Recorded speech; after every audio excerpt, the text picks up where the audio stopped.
ஓம் சாந்தி 25/7/2025 வெள்ளிக்கிழமை. வாணி தரும் வசந்தம். இனிமையான குழந்தைகளே, நான் நன்றாக படித்து தனக்குத்தானே ராஜ திலகம் இட்டுக்கொள்ள வேண்டும் என்ற கவலை மட்டுமே சதா இருக்க வேண்டும். படிப்பின் மூலம்தான் ராஜ்யம் கிடைக்கும். நான் இந்த லக்ஷ்மி நாராயண் போன்று ஆக வேண்டும் என்ற உற்சாகம் சதா இருக்க வேண்டும். இதற்கான முயற்சி செய்ய வேண்டும். ஒரு பொழுதும் மனம் உடைந்து விடக்கூடாது. ஏனெனில் இந்த படிப்பு மிகவும் எளிதானது. வீட்டில் இருந்து கொண்டே படிக்க முடியும். இதற்கு எந்த கட்டணமும் கிடையாது. ஆனால் அவசியம் தைரியம் வேண்டும்.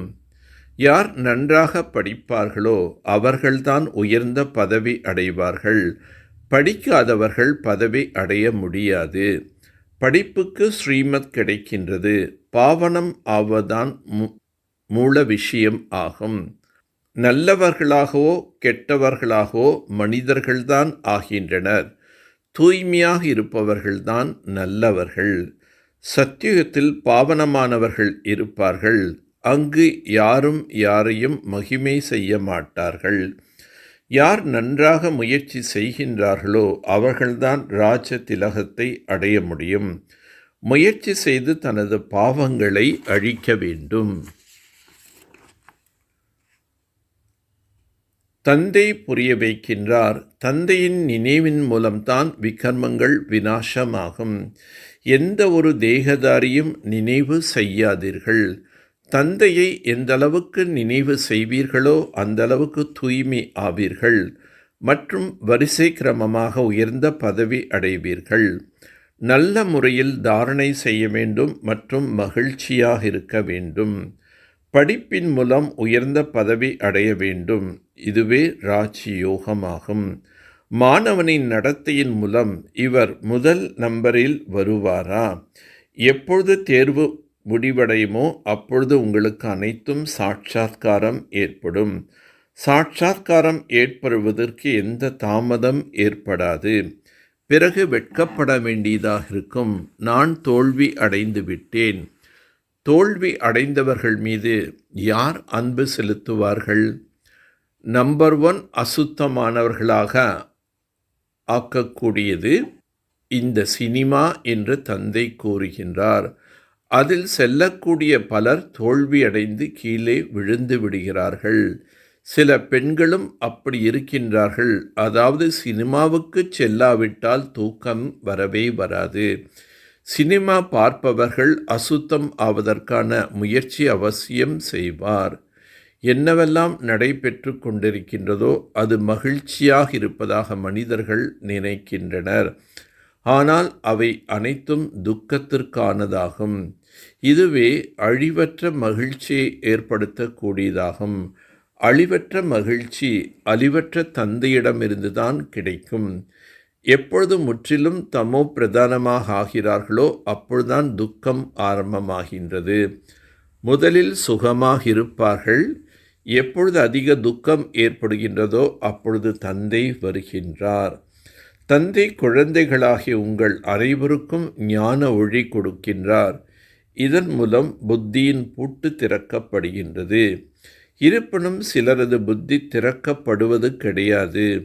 பாபா, நீங்கள் புத்திசாலிகளுக்கெல்லாம் புத்திசாலி, எனது கணவனின் புத்தியை திறந்து விடுங்கள் என்று கூறுகின்றனர். ஒவ்வொருவரின் புத்தி பூட்டை திறப்பதற்காக நான் வரவில்லை என்று தந்தை கூறுகின்றார். அனைவரின் புத்தியின் பூட்டும் திறக்கப்பட்டு விடுமானால் அனைவரும் மகாராஜா மகாராணிகளாக ஆகிவிடுவார்கள். நான் எப்படி அனைவருடைய பூட்டையும் திறப்பேன்? அவர்கள் சத்தியத்தில் வரக்கூடியவர்களாக இல்லை எனும் பொழுது நான் எப்படி பூட்டை திறப்பேன்? நாடகப்படி நேரம் வரும்பொழுது அவர்களது புத்தி திறக்கப்பட்டுவிடும். நான் எப்படி திறப்பேன்? நாடகத்தில் என்ன உள்ளதோ அதன்படிதான் நடக்கும்.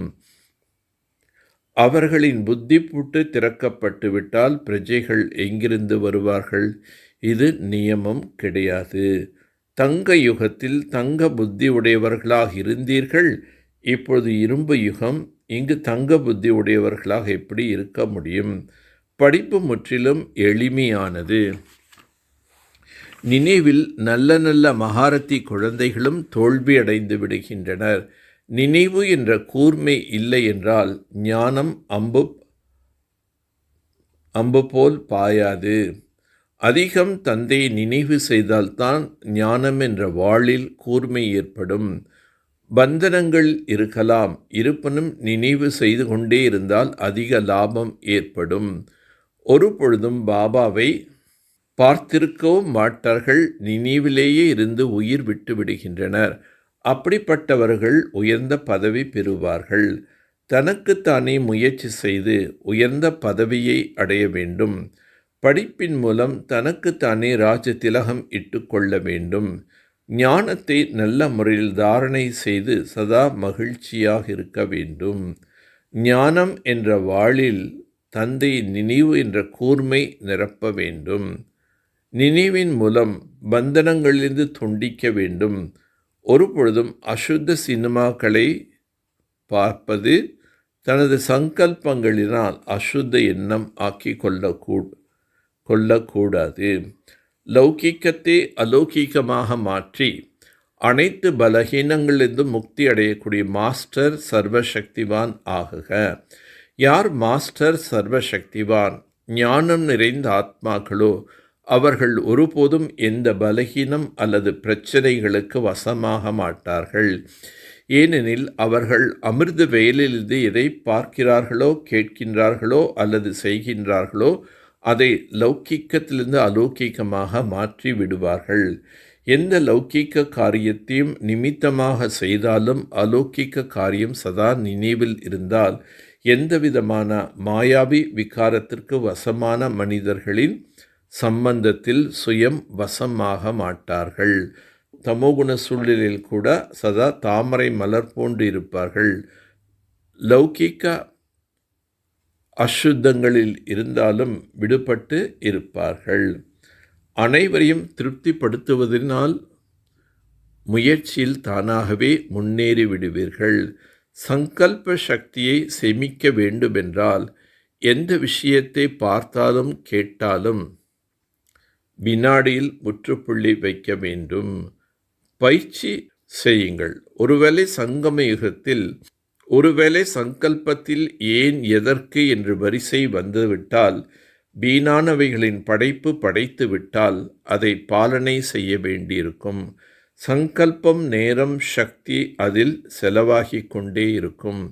ஆதலால் இப்போது இந்த வீணான படைப்புகளை குடும்ப கட்டுப்பாடு செய்யுங்கள்.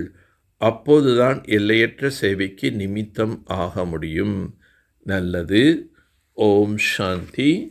ஓம் சாந்தி. ஓம் சாந்தி.